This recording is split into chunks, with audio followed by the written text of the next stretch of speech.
Well, greetings, everyone. Welcome to this episode of Healing Courageously. Healing Yeah, courageously. healing courageously. I'm trying That's not to go beautiful. healing. No, that's beautiful. Healing is such a calming word when you hear it like that. It So, can be kind of, yeah. yeah. You just sit back and take a deep breath in, let the air heal your lungs, and Yeah. take in Healing. It take just in the lets you out. surroundings around you, and let your mind be healed by the peace that surrounds you. Yeah, that's good. That's Yeah, really good. yeah, healing is good. Yeah. So That's what we're here for. that's what we're here for. So this is April, the month of Child Abuse Prevention Month, Yep. and it's a subject that's not fun to talk about, that a lot of people would rather not hear about, that a lot of people would just brush underneath the rug. And Kathy and I are very passionate about this for obvious reasons, Mhm. and we're here to more than anything make everybody aware of the devastation that abuse causes, whether it's emotional, physical, spiritual, or sexual. It's all abuse, and it all affects the spirit of the child within us. Right.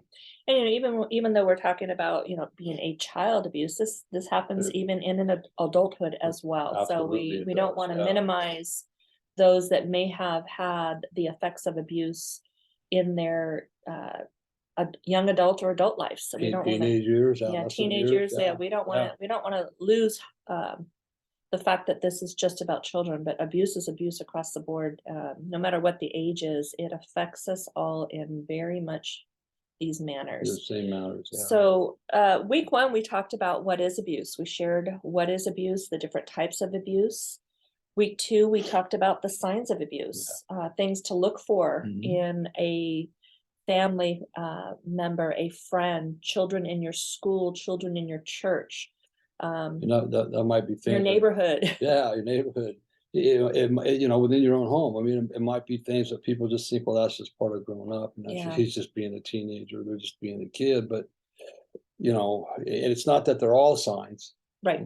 but It's making us aware of what right. to be aware of and what to look for so that we can get some help for these people that have been abused. We don't want to ignore it. Start asking the hard questions. Yeah. And it's hard to ask, but it's better to ask a question than not ask it and find out later that your beliefs were right, that in one way, shape, or matter they were being abused. And sexual abuse right now is running rampant in the United States, actually all over the world. Yeah, it really so is. we have to be careful. Yeah. Well, this week we're going to dive into who are the perpetrators.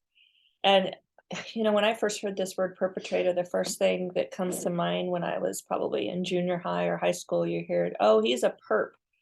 And that's what I related to that word to. But as I became more educated and understood what the word perpetrator means, yeah, a perpetrator is a perp, and they unfortunately act in the same function that happens when people are abused. Yeah, and people hate hearing the word perpetrator, but here's the deal: is that we've got so far away from telling the truth anymore. Yeah, that's right, good. and we have to call it what it is. Yeah. The man or woman is a perpetrator.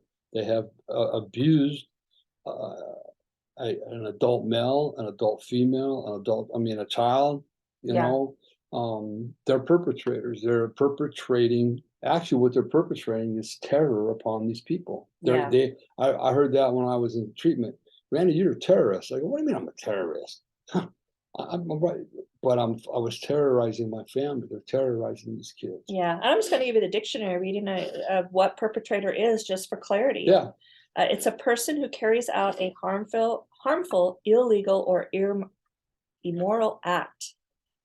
So there you are. It's pretty obvious that people that are harming children, that are harming adults, that are harming, young adults, that is exactly what they are as a perpetrator. So Randy, why don't you start out? Let's just jump into this. Who are the perpetrators? And the perpetrators. For those of you that think, well, they'll get over it. It happened when they were young. They'll forget about it. They'll get over it. No. I'm sorry, but they might get over it for a period of time, but eventually it comes out and it comes out. So the perpetrators. Yeah. And there are going to be some people that you don't probably wouldn't think about, right? So according to Megan's Law on Crime Victims Center, 93% of juvenile sex assault victims know their perpetrator. 93%. 93%. Wow. 34.2% of the perpetrators were family members, and 58.7% were acquaintances and family, and only 7% knew were strangers to the victim. Okay. So it happens in our own home. It happens at the soccer fields and the baseball fields. The churches. Well, the churches and all that. So schools. That's, for example, you got to understand that a perpetrator will groom people for up to, they say, for up to 5 years. So maybe you're, and single moms, right? Yeah. They're at the most risk of having their children abused by a stranger that they bring into the house. Right. I'll just give a quick example how that works. So you're a single mom, you're taking your kids, your son, your daughter to the baseball field, they're practicing all the time. You're doing your best to be there, and you might have a cousin or an uncle, or maybe just some guy that's been known to be around the baseball field, and they're there watching whose father's there and whose isn't, right? So who's they just dropping their kids off and who's right, not. exactly. I mean, I know we as moms get busy, and when you have several kids, that is a heavy task to bear. Right. But then what happens is this guy will pick up on it. It could be an uncle, a cousin, who knows? It could be a baseball coach, and they notice that dad isn't there all the time, that a boy needs his father there. And so the perpetrator will make friends with mom and then say, hey, why don't I take your boy for pizza with the team today? You can go ahead and go home. I'll take care of him. And this I'll bring happens. him home, yeah. Bring him home, right? Or it happens over and over again, and everything seems pretty cool because he's building trust. He's grooming not only the child but the mother. And then maybe a year or so down the line, when this trust is really built up, he'll go, okay, I'm going to go camping this weekend with a couple of friends, and we're going to go out and go camping and fishing, and it'd be okay if I take your son with us. And the mom goes, well, yeah, I think that'd be great. He needs to do that with a father figure. So they go a male figure. A male figure, right? So they go out camping, right? And unbeknownst to the child or the mother, the first night at camp, the boy's molested. He's not going to say nothing because he needs a father figure in his life, and whatever means the perpetrator wants to use to scare him to death, he's going to use. So he's not going to say nothing, and therefore he's abused, and the shame starts, and the whole cycle starts, and it gets worse from there. So, and those things can go on for several years before anything may be said, or it stops. It just stops altogether. But even if it stops altogether, the damage is already done. No, that's my point, is that the child, male or female, may never say anything, even though it's no longer happening.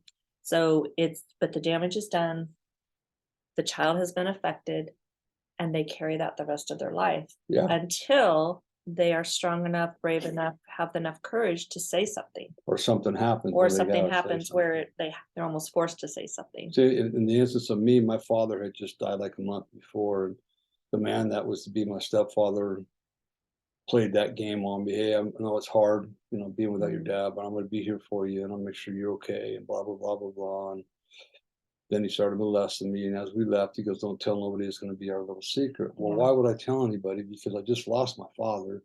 I'm craving a father's attention and love. So why am I going to say anything? Yeah. So, okay. Also, moving on. Offenders are overwhelmingly male, ranging in age from adolescents to elderly. That's from the National Center for Victims of Crime.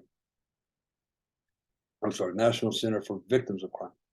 Nearly 70% of child sex offenders have between 1 and 9 victims. That's frightening. That's frightening. Okay, 1's enough. Having 9, at least 20% have 10 to 40 victims. Wow. It all comes from Elliott, M, and Brown, K. Kilcoyne, right? 1995. Child sexual abuse prevention that of what offenders tell us, child abuse and neglect. So that's a book. Okay. The average serial child molester, the average child molester, serial child molester, may have as many as 400 victims in his lifetime. 400. Now, look, this isn't talked about. It comes out when somebody gets molested in Hollywood or some star or whatever. But you know what? This is happening every single day in this world. Right. Right. And it could be happening to one of your children and you don't know.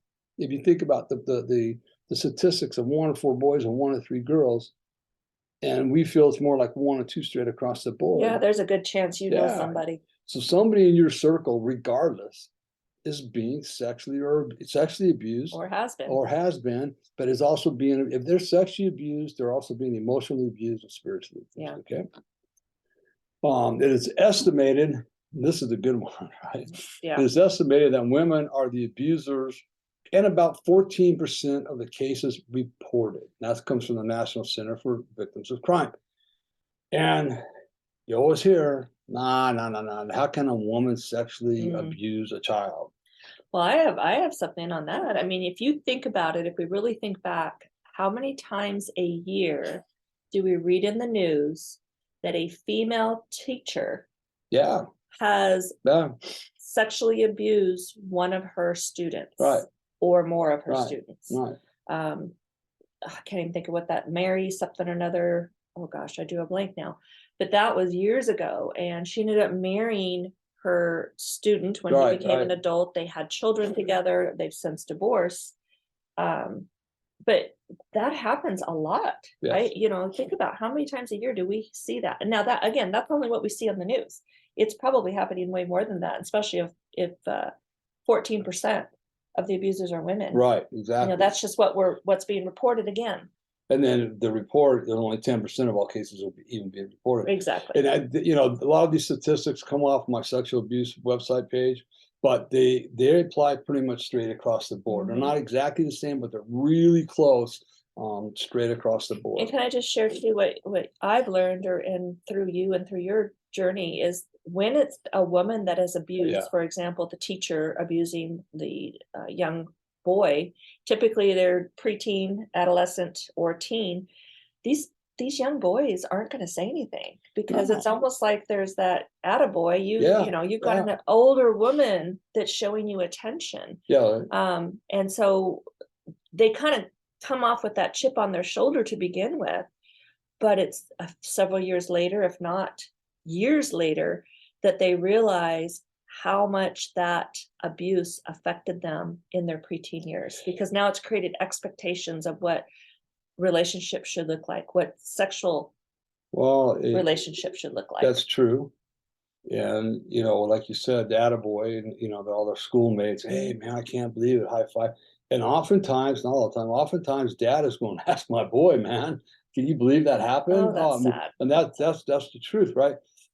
But then So I've also talked with men, right, that have been sexually abused by women that absolutely hate women and despise them as a result of what happened to them when they were a teen or young or child being molested by women. I mean, it scared the crap out of them. Yeah. Well, they just have there's been so much unhealthy things that have happened that how could you expect them to feel any different in some cases?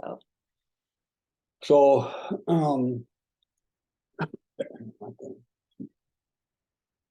here's one. This comes from Abel G, 1987, August, The Child Abuser. How can you spot him? Red Book number 100. Most men who molest little boys are not gay. Okay, I mean, they got to be gay. I've said in a rehab talking to guys, they got to be gay. Why else? I'm telling you, they're not gay. They're not all gay. It's like, well, why would they be doing it if they're not gay? Blah, blah, blah. I go, it's a disease. Your stepdad wasn't? And my stepdad wasn't gay in any means. He was just a sick man. All right. Only 21% of the child molesters we studied, okay, this is the Abel G, we studied who assault little boys were exclusively homosexual. Nearly 80% of the men who molested little boys were heterosexual, or there was some bisexual in there, which is still, I mean, and most of these men, this is the sad part. Most of these men were married and had children of their own. Yeah. And they're going around molesting other kids. Well, it's Or no maybe different. probably their own. Yeah, well, very possible. You know, that was your stepdad's story right Oh, there. yeah, absolutely. He was a married man who had abused not only you, but we found out later at least a couple of your nephews that we know of. And he was married and had children of his own. Yeah. So he falls right into that category. And I know he, at a minimum, physically abused His boys. His boys. Yeah. And I don't know what he did to his daughter. To the girls, yeah. So it's not, you know, and the hard part is when it's a family member, they don't want to say nothing. We don't want to destroy the family, right? yeah. It's like, well, the family's already destroyed. Yeah. Let's get the child help, and let's even get the perpetrator help. I mean, I sat with I don't know if I said this on one of our first shows or not, but I was at a place in Thousand Palms where they had one traffic girls. Well, we did. They were put in places. I don't even know where they were at, but they had a lot of abuse victims in the facility.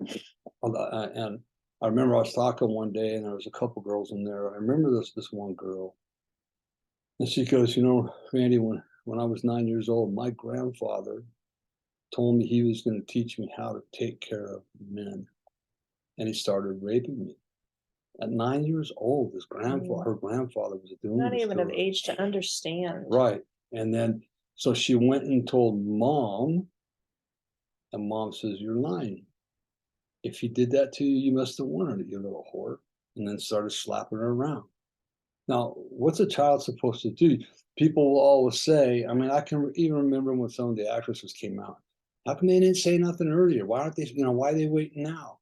Because we're scared to death. There's reasons, consequences of speaking your truth. Absolute, yeah, exactly. And that's the part that people run in fear from. Yeah, people would ask me all the time, and I got I had the cops calling me one time because I was calling the truth. I almost got killed one time because I was telling the truth. Yeah. Right? So why would you say anything? You don't say anything. Yeah. It's just better off. So, and the last one we got is the Pediatrics, the official journal of the American Academy of Pediatrics, reports that the rate of child abusers appears to be constant across sexual orientations. In other words, if X% of men are child abusers, that percentage will apply to all men, both heterosexual and homosexual.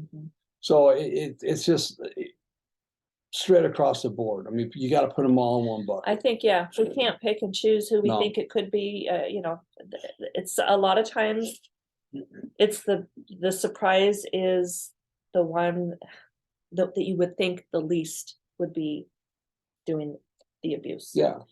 And you know, we're talking about this sexual abuse specifically in this, but as far as the perpetrators, but when we talk about general abuse, the emotional, the physical, that comes in all shapes and sizes just as much. And it's the same people in their lives. It could be a parent, it could be a step parent, it could be a teacher. Unfortunately, we've seen that as well.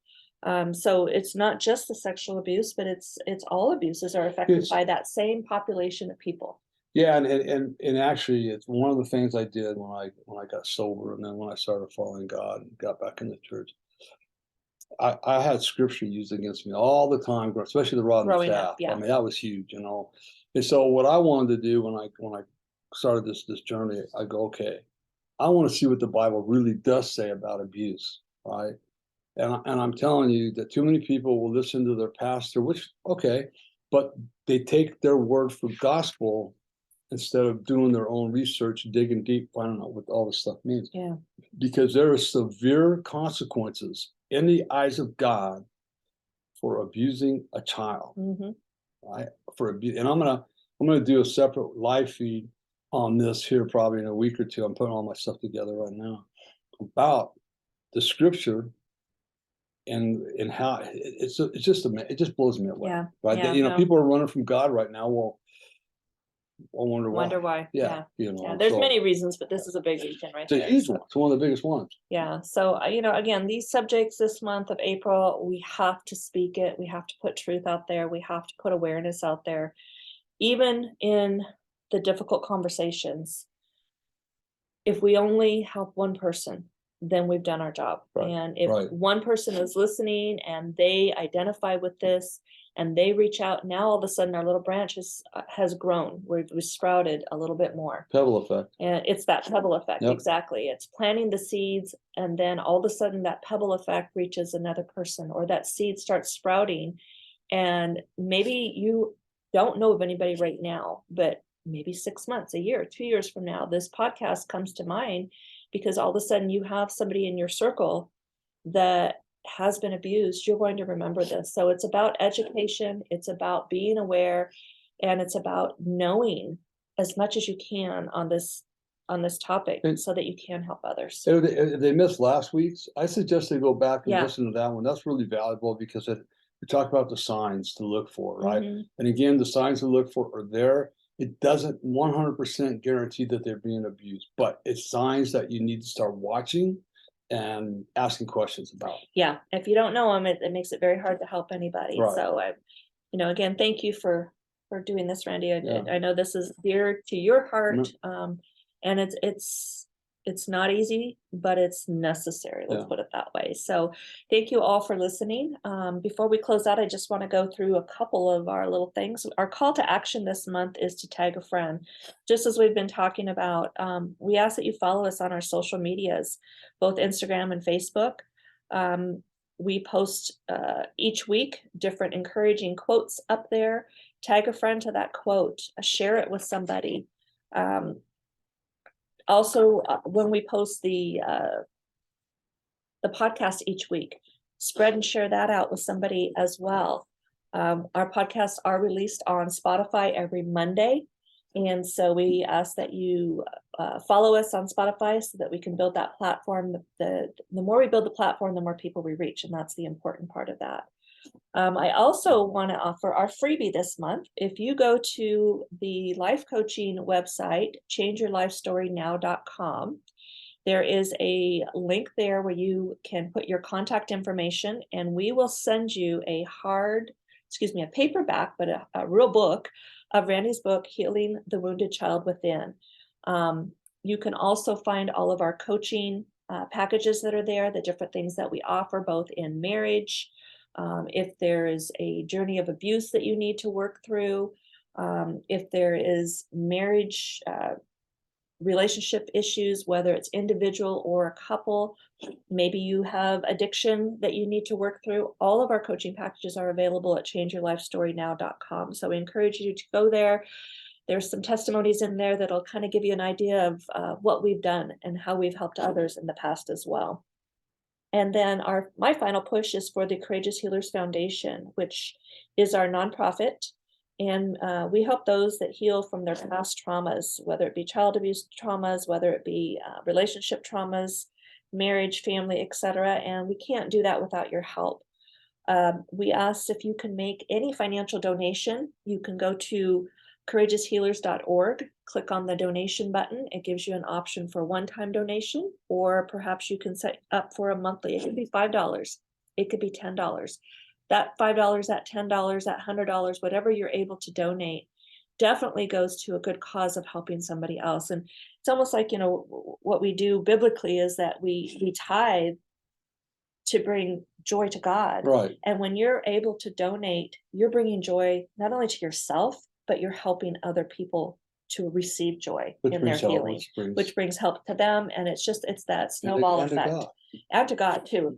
God loves a happy and healthy giver. So we ask that you do that. If you're not in the finances, if finances aren't in order for you, don't worry about that. We ask that you keep the Courageous Healers Foundation in prayer, so that we can continue to reach those that need their healing journey to get started as well. Yes, and I got also, if you're in the Southern California region, or even here in the Phoenix area, a good friend of mine, Patrice Kindler, along with Truther, they are having a peaceful protest Tuesday, April 18th at 5 p.m. is Protect the Innocent, Stop the Sexualization of Our Children. Drag is an adult lifestyle and inappropriate for any child under the age of 18. Call to action, counter protest. This will be a peaceful demonstration. Stand up for our local children. Come out and support the cause to impose age restrictions, locations on drag shows and drag story time. They do have, it's across the street from the Marilyn Monroe statue down there in downtown Palm Springs. And here's the website, www.pcfie.netxenon.com. Okay. So if you're down in that area, Tuesday night, the 18th at 5 p.m., go down there and support their cause. It's a good cause. We got to protect our children from what's going on in this world today. Yeah. Hey, that's everything, honey. Is that everything? That is good. That's everything, huh?